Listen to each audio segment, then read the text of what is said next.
Hello and welcome to another edition of Critical Q&A, the show where I answer your questions based on what you have sent me by email at AskChrisShelton@gmail.com. Any questions you have for me, send them to me by email at AskChrisShelton@gmail.com. That email address is below in the description section of this video and in the description of every one of my videos. Okay, guys, I was pretty excited about the RPF podcast that I did yesterday. Pretty thorough breakdown of the scriptures and writings and some anecdotes from me about the RPF, the Rehabilitation Project Force, the Sea Org's sort of Maoist re-education camp activity, and I really got to download on a lot of stuff on that I've been holding back on or holding in for a very long time and thinking about and looking at and talking about and stuff. Anyway, so I hope you guys will check that podcast out. It is 100% pure Scientology from beginning to end, and it is a very thorough. In fact, I think from everything I've seen, I believe I have done the most thorough breakdown of it from pretty much from A to Z. The only thing I didn't really get into in that podcast was something called the RPF's RPF. When you get into trouble on the RPF and you are in treason to the RPF, then you end up on the R's R or the RPF's RPF. And I didn't really get into that very much, and maybe I'll do a little future cast on that or something. Anyway, wanted to throw that out there. I really want to throw it out, a little appeal to everybody here, that I am on a real effort here to grow my channel, get more viewers, bring in more folks. And I know that, not everybody's going to agree with everything I have to say, and I wouldn't expect them to, but I hope that at least I can throw some food for thought out there in a, what I hope is a thoughtful and, maybe not always respectful, but I do my best. Anyway, I just really want to grow this thing, and so I'm really going to keep asking you guys if you could share my channel, my content out there on your social media. I would really appreciate it, because I don't know a better way to grow this activity or get the word out about it than word of mouth. You guys who like my content, please let other people know about it. Also, I want to put in a plug for Patreon and for support for this channel. Links below for that. And also, there is a Critical Clips channel, and I'm probably going to change the scheduling of my videos on the Critical Clips channel, where I'm just going to post 5 days a week on there. I got to a point where I was not posting a clip the same day I would do a live stream or a Thursday video or our Wednesday critical conversations. But I think I'm going to change that, so there will be 5 clips posted a week on the Critical Clips channel, in addition to Tuesday live streams, Wednesday critical conversations, Saturday's podcast, and Sunday's Q&A video. So, wow, I guess I really am doing a lot of content, huh? You don't really think about it. This stuff sneaks up on you. Anyway, a lot of exciting things happening. I just wanted to give a little few updates and plugs there. So thank you for listening to all that. Now let's go ahead and get on with your questions for this week. Riley. A lot has already been asked and commented about Scientology and homophobia, prompted by L. Ron Hubbard's texts, and so by this point it's known that whenever Scientologists seem to vouch for the LGBT community, they're only doing it for the PR. However, I have recently witnessed quite a few cases on social media where various Scientologists would actively share or post things in favor of LGBT rights. And I don't mean posts that reference the work of a Scientologist actor or something along those lines, but rather just choosing to share their seemingly personal opinions supporting LGBT. In the past, I've learned that in the rare cases where the Church of Scientology is asked where they stand in this matter, the official line would be either everybody is equal in our eyes, or we don't take a stand in this matter, it's irrelevant. So then it seems that passively, yes, when a Scientologist is cornered with this issue, he or she would claim to be supportive, but what would you make of a Scientologist who actively chooses to express a supportive opinion? Is it at all possible that in recent years there's been a slight reform for the better with this issue? Or is it more cynical along the lines of, Okay, guys, we have to attract positive attention. Let's send out some rainbow love. Alternatively, if the social media posts are a brave Scientologist's individual action, is he or she bound to get in trouble for that? Okay, Riley, thank you for this question. And really, the thing about any group, okay, let's get down to like real nuance on the topic of LGBT beliefs within the Church of Scientology. And you are going to find a variety of ideas about this. You're going to find that there are people who are hardcore and go all in on what L. Ron Hubbard had to say about it. You're going to find other people who are going to read what L. Ron Hubbard said about it, but it's not really going to go all the way in. And so they're not, or it might meet up with some other bias or other ideas that they have where it doesn't really hit them as hard. And I'll point to the example of my mother, who was a registered nurse and had a very thorough at least familiarity with the subject of psychology and psychiatry through her work, and knew that it wasn't a black and white issue and that not all psychiatrists were bad, and everything Hubbard said about psychiatrists was not necessarily the be-all, end-all of existence on that particular subject. And you get people who, especially at the public level, who are not going to go all in on every single thing Hubbard ever said. Paul Haggis is another example of a Scientologist, long-term public Scientologist, who had read those references in books about how Hubbard thought about the LGBT perversion, quote unquote, as he put it. And it never really totally registered with them that, this means that my church and this organization I'm involved in are homophobic, are anti-LGBT. It didn't come up. They read it. Paul read the Science of Survival. He read the book Dianetics, but it kind of went in one ear and out the other. And that is kind of important because, of course, not everybody retains everything that they read. In fact, what I've read about that is that when on first reading of a book or any, text, you're going to remember about 15% of it. So if you really, really want to remember everything about something you've read, you got to read it about 7 or 8 times. And I don't know if that's true. I think it's sort of a, rule of thumb or, some sort of like estimate or something. I don't think it's really true that if anybody reads anything 7 or 8 times, they'll have a full 100% retention of it. But the point is that when we read things, we don't necessarily retain all the knowledge. And if it doesn't come up in your day-to-day existence, in the Church of Scientology, and this conflict between what Scientologists believe and the LGBT community, if this is not part of your day-to-day activities and you don't have a run-in with the church about this like Paul did when his daughter is LGBT, and then the church is promoting anti-LGBT legislation and wanting that to be pushed through, and they wanted and Paul looked at that and went, wait a minute, this isn't right. And so something happened to sort of, wait a second, right? And that's an example of how people start waking up from their cults as they run into this cognitive dissonance, and it doesn't so easily resolve with the church's or cult's dogma. Okay, so in other words, we're going to have a variety of opinions and viewpoints about this, because people are coming at this with lesser or more amounts of personal investment. Some people just don't care about it. Other people do. You know what I mean? So that's going to happen.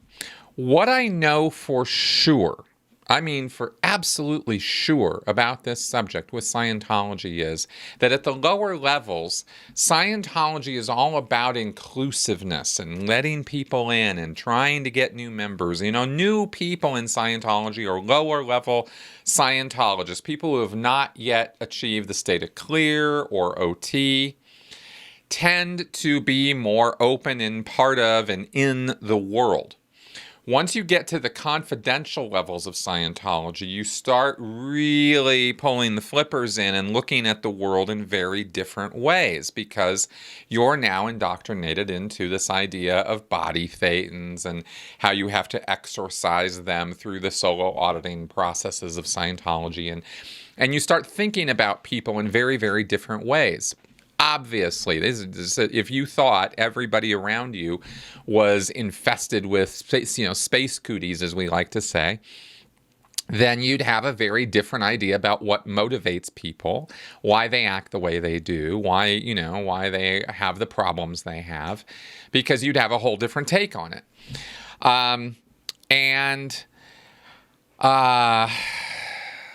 So the seriousness with which you consider this material, it changes, right? Once you get onto those OT levels and you start buying into this stuff. Okay. No one, as far as I know, and if this, actually I shouldn't even say no one, because of course we have John Travolta, but who has, there's big, huge question marks on John Travolta's sexuality, right? So this comes up as this example. I mean, he's never really admitted to being bisexual, homosexual, but we have these weird pictures of him and stuff like that, and so people sort of infer that he is. And John Travolta has definitely gotten onto the OT levels. But we have this other piece of information, which is that the celebrities are always the exceptions to the rules, and so they get away with things that your regular run-of-the-mill Scientologist is not going to get away with, especially when you get up to somebody like a John Travolta or a Tom Cruise.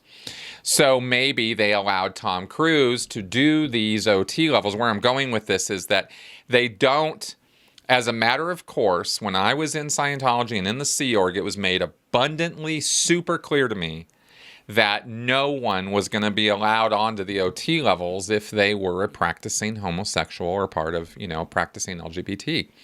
Just period. Just it wasn't going to happen. And the references on it were crystal clear. And we know how David Miscavige feels about the LGBT community. He uses the LGBT slurs and makes fun of people with that. And I'm quite sure that he's a bit homophobic. So from the very, very top, there is not the idea that the LGBT community is this wonderful place, and Hubbard's writings on it are pretty clear.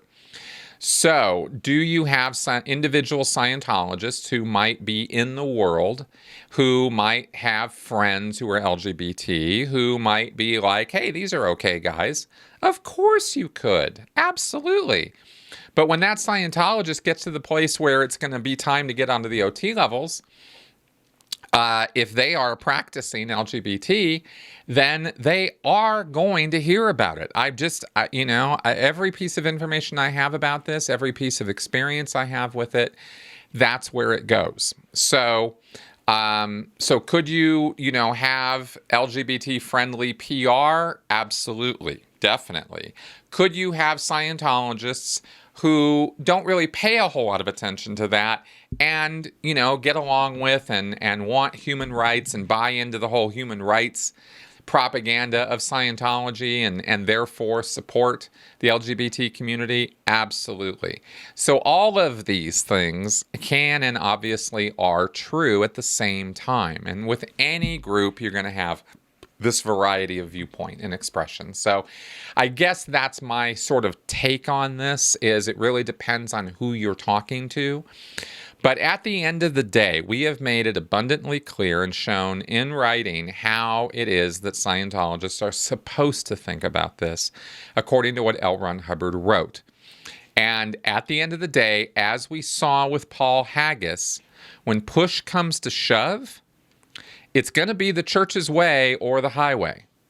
And if you get into a conflict with the church over this issue and they start pulling out the Hubbard references on it, you're going to lose 100% of the time. So that's kind of really, at the end of the day, how it goes. And I don't know. I don't know if this clarified anything, but it does, it's the fully nuanced picture of it. So there you go. Anonymous Erica. How would Hubbard know what happened millions of years ago? How could any one person report on that? I don't understand how he could say these preposterous things and people wouldn't ask how he knows that. Oh, no, it's very clear how Hubbard learned and knows things in Scientology. It was his research, you see. Hubbard was putting people onto, okay, when it comes to information about past lives, the way that this evolved was Dianetics came out in 1950, and it was a science of the mind, or so it said. And the idea was to recall traumatic episodes of stress, trauma, pain, and unconsciousness in your past, in this lifetime, and go back over through a sort of regression therapy or reliving those incidents or experiences and talking about them and telling the auditor about them. You were supposed to be relieving the trauma, stress, pain, and unconsciousness of those incidents. Those are called engrams. And those developed through 1950 as people started practicing this on one another. The idea with the therapy, with the therapeutic element of Dianetics is that you have this incident of pain and trauma and unconsciousness. You talk about it, and if it doesn't resolve, if it won't release, if it doesn't, surrender to happiness and joy and, oh, I feel so much better about this now through recounting the incident, then you look for an earlier incident, an earlier similar one. And if that, in recounting that, doesn't blow it, doesn't make you feel better, you look for an earlier similar incident. The idea, the theory is that these are in chains.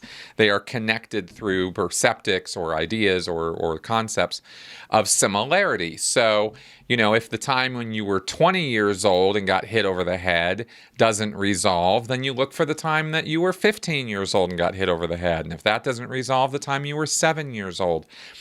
And then what ended up happening is people were looking for earlier, just based only on that principle. Hubbard said, this is how it is. He didn't say originally past lives. He said there's an earlier time where this is going on.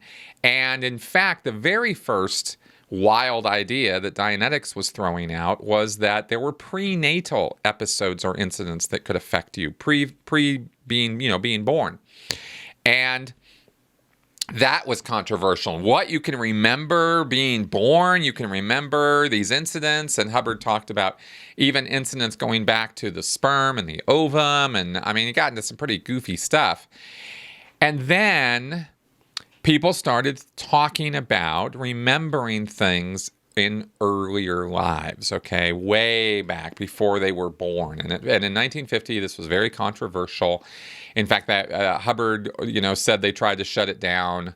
I don't know if that's true or not, but he claimed he was, going for truth. And if the earlier similar theory holds up and works, then if going back to an earlier time in an earlier life resolves the incident, then that's what resolves the incident, right? That was sort of the attitude Hubbard took about it in his public utterances about this. Then they started developing these incidents more, right? Like, okay, well, if this is something that can happen, then let's see what happens. And they kept going and going. And then in 1951, Hubbard got hold of this electropsychometer that this guy Volney Matheson had invented or made for him.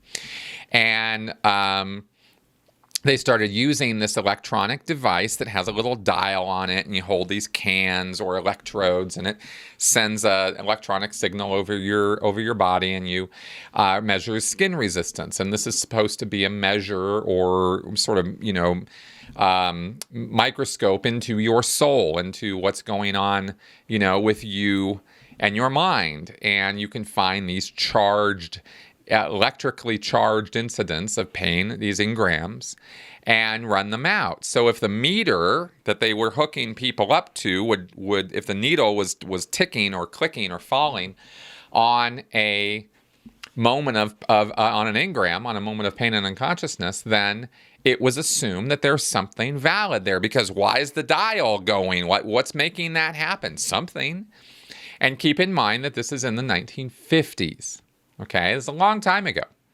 So people were not as savvy about electronics, and they didn't know things, and science was, there's all these attitudes about this. So people could buy into the idea that if a dial moves, if a needle moves on a dial, and the meter is saying that there is something there because it's boing, boing, boing, and you're remembering, being in a spaceship 20 million years ago, well, it must be something. There must be something to it. And this was about as much credibility as Hubbard had.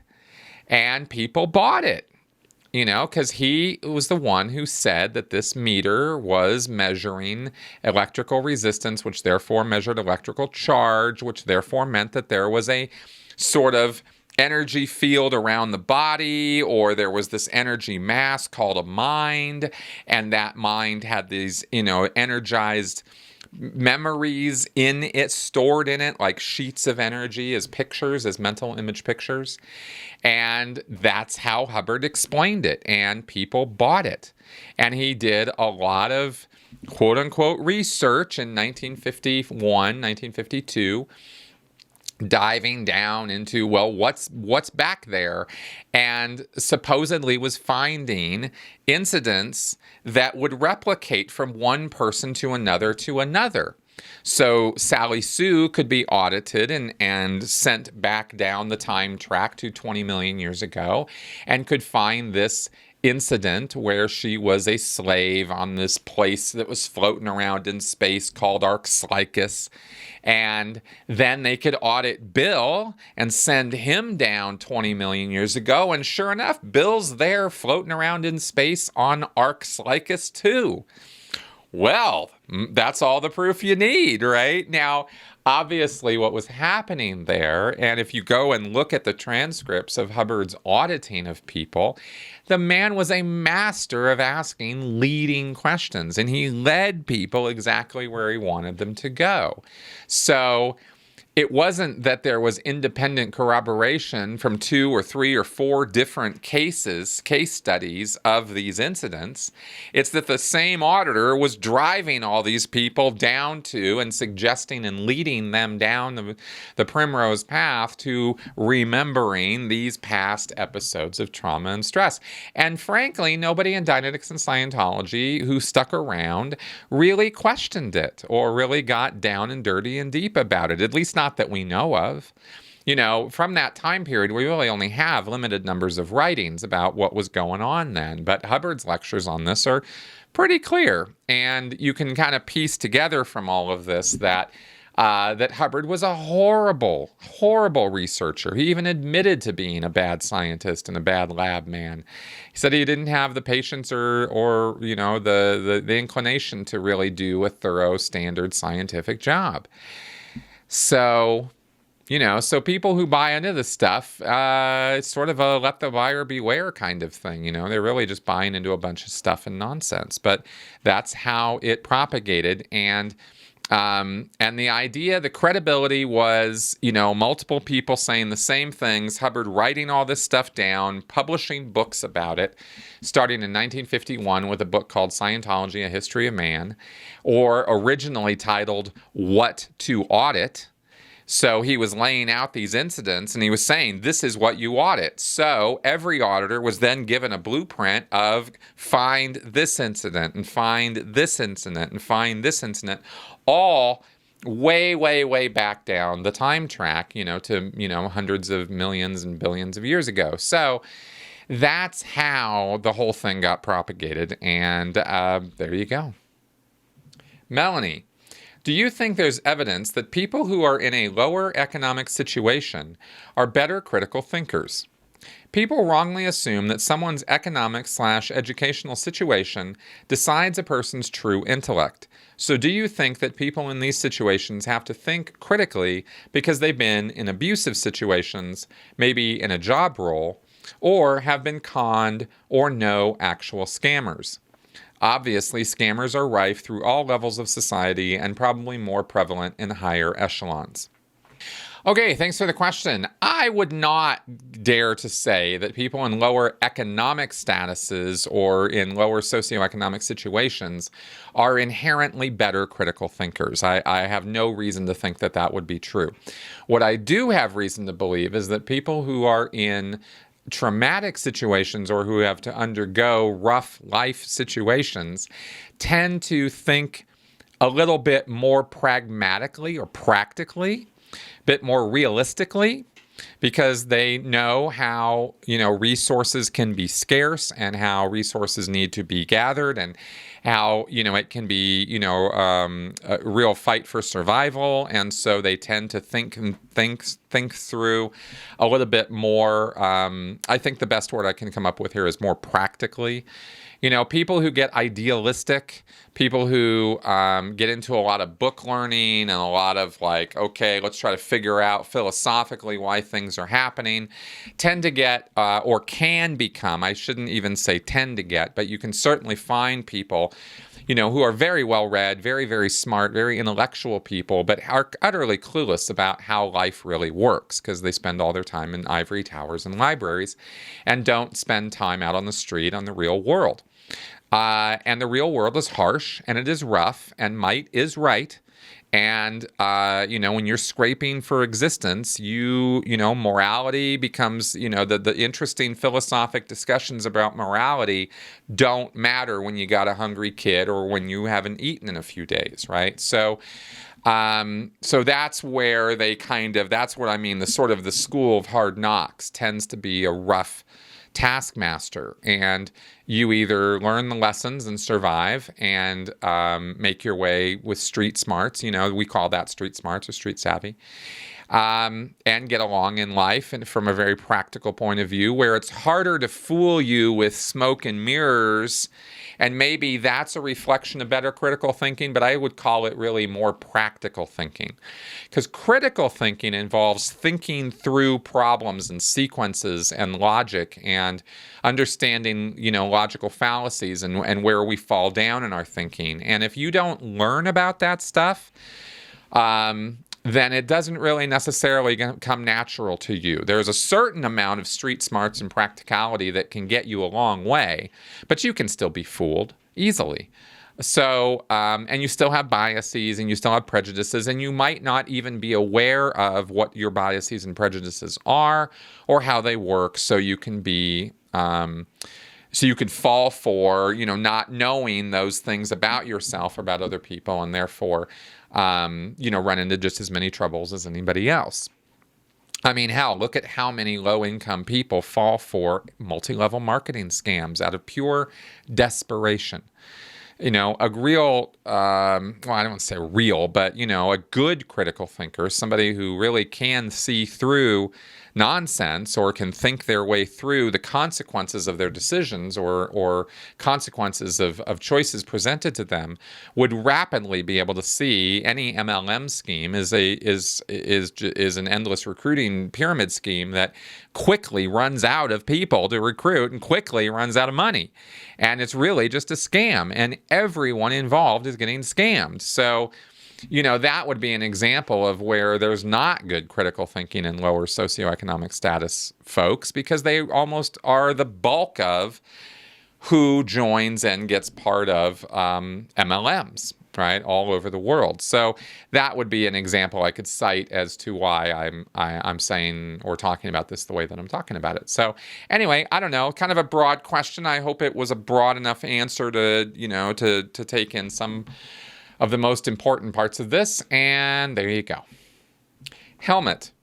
Do you see a connection between the volcano on the book Dianetics and OT3? Yes, I do, because L. Ron Hubbard specifically said that there is a connection. He had Dianetics revised, all the dust jackets of all the books of Dianetics and Scientology revised in the late 1960s and early 70s in order to try to put imagery on them that would re-stimulate people. Okay, so in Scientology, and I've explained this before, but you have this concept of re-stimulation. Something that's happened to you in the past, whether it's in the current lifetime or the distant past, could have happened to you that was really traumatic, really horrible, right? And And then in the present time, if you see or hear or perceive reminders, approximations of that traumatic episode from your past now, then it will re-stimulate the energy of it, or the perceptions of it will kind of kick back subconsciously or unconsciously in your mind, and it will affect you, right? And it will affect your decision-making process. It will cause you to like or dislike things, etc.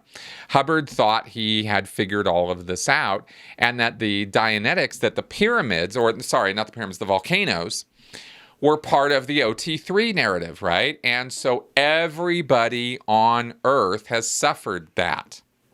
So that's something that we all have in common, is we have this incident of the volcanoes exploding and the genocide and all of that. So let's use that. Let's trigger that. Let's boink that by showing a picture of a volcano connected with the concept of the mind on the cover of Dianetics, the Modern Science of Mental Health, and that should all by itself re-stimulate people and get them to want to buy the book. And if you can explain the logic behind that, congratulations, because I actually can't. I can just tell you that that's what Hubbard thought. Like, I don't, this idea of re-stimulation is interesting and probably has some degree of truth to it when it comes to PTSD, or, how people can get something happens in the past that's truly horrible, and then reminders of it make them feel uncomfortable, make them not feel so great, make them feel headachy or bad, or put them out of sorts and that kind of thing, or scared or anxious or fearful.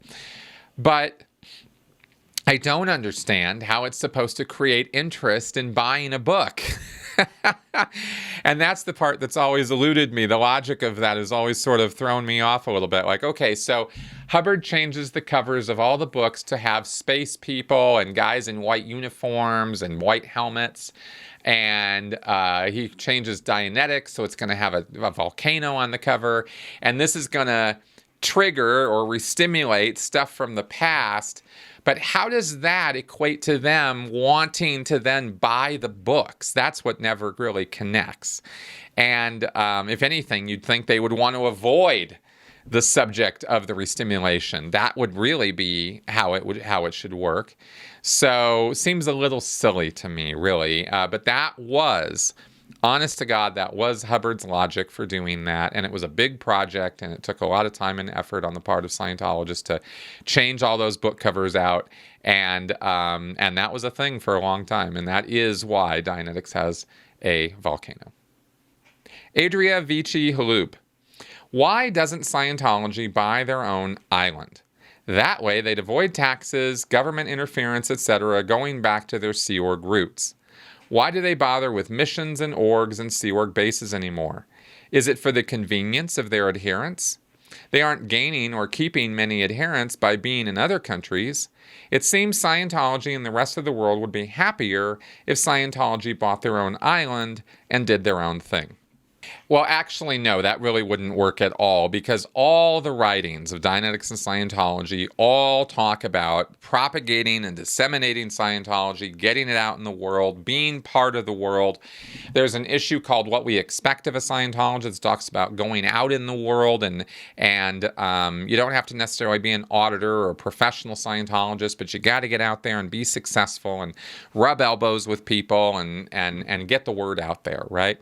So you can't really do that if it's all, sequestered off on some private island somewhere. Then it would really become a kooky UFO weirdo mysterious sort of religion or cult, and it would shrink even further.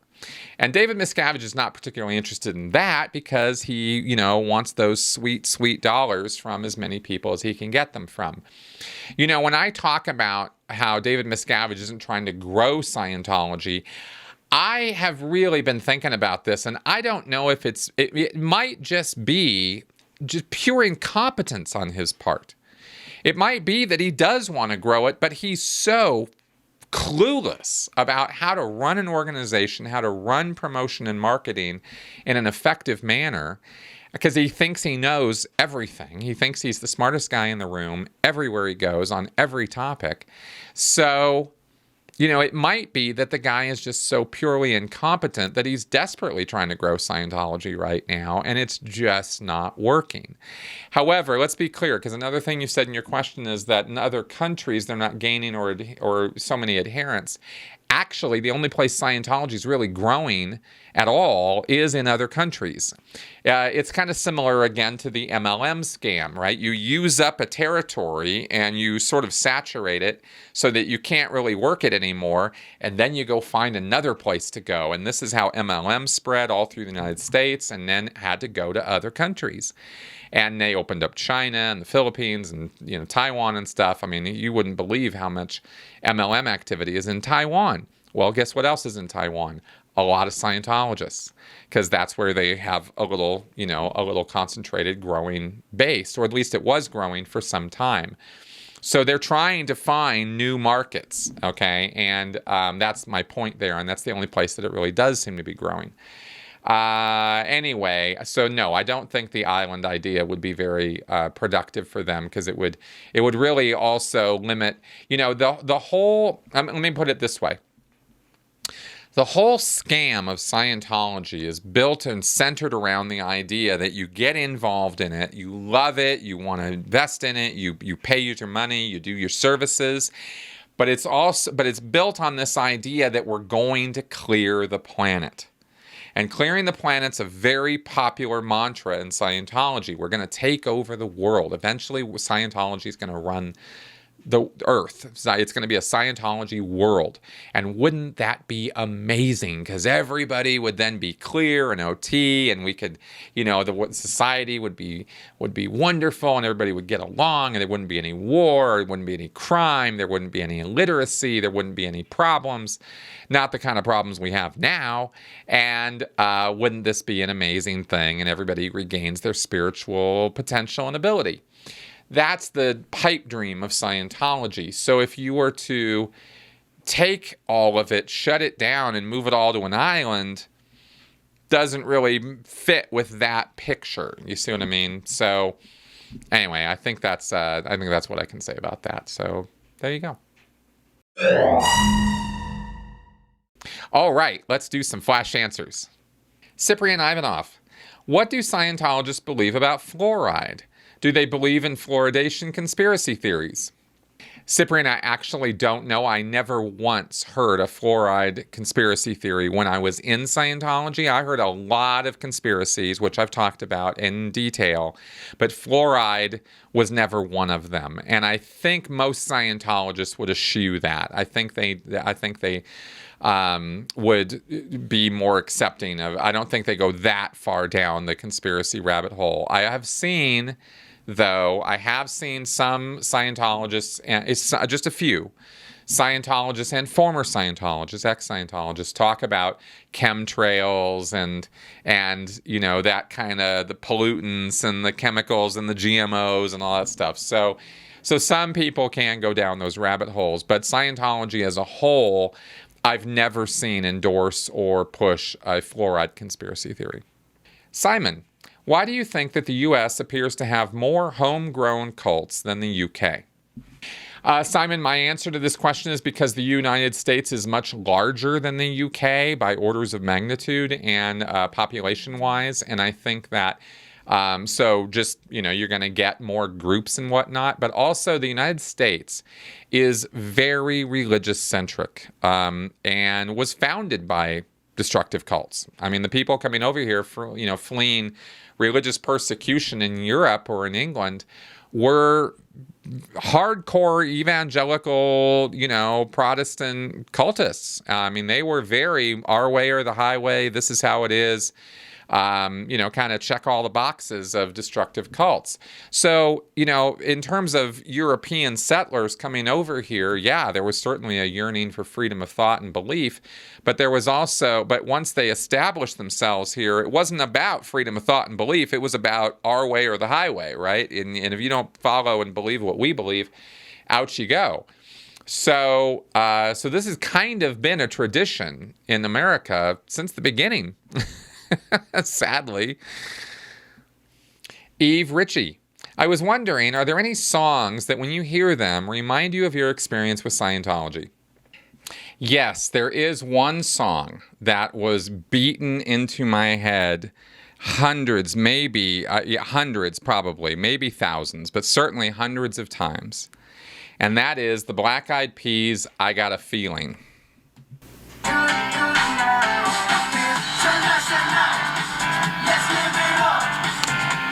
Yeah, that song was played at every single Scientology fundraiser I went to in Twin Cities, Las Vegas, Portland, Seattle. I mean, this was one of the most popular songs to use at Scientology fundraisers, and I heard it everywhere, and it drove me nuts. Totally ruined the song for me. And to this day, if I hear it, I think of Scientology fundraisers. Okay, everybody, that is our show for this week. Thank you very much for coming around and listening to me blabber on here. I really appreciate your viewership and support. Do check out my Critical Clips channel if you are interested in my earlier answers to questions or subject matter or clips from my work. I think that is a great little channel, and I would really like to grow that one too. But like I said, I really want to get more viewership. So please share this content around. And also, by the way, if you subscribe to this channel, click that little note, that little bell icon too, so you guys get notifications when I post new content, because it happens all the time. Okay, guys, we will have an exciting week this next week. I will be doing a live stream on Tuesday, and we will have the Critical Conversation show on Wednesday. And I hope you guys will join us for that. I've been having a lot of fun sitting here with Melissa talking to you guys directly on the phone right here. And I would love to see more of you there. All right, talk to you later. Bye-bye.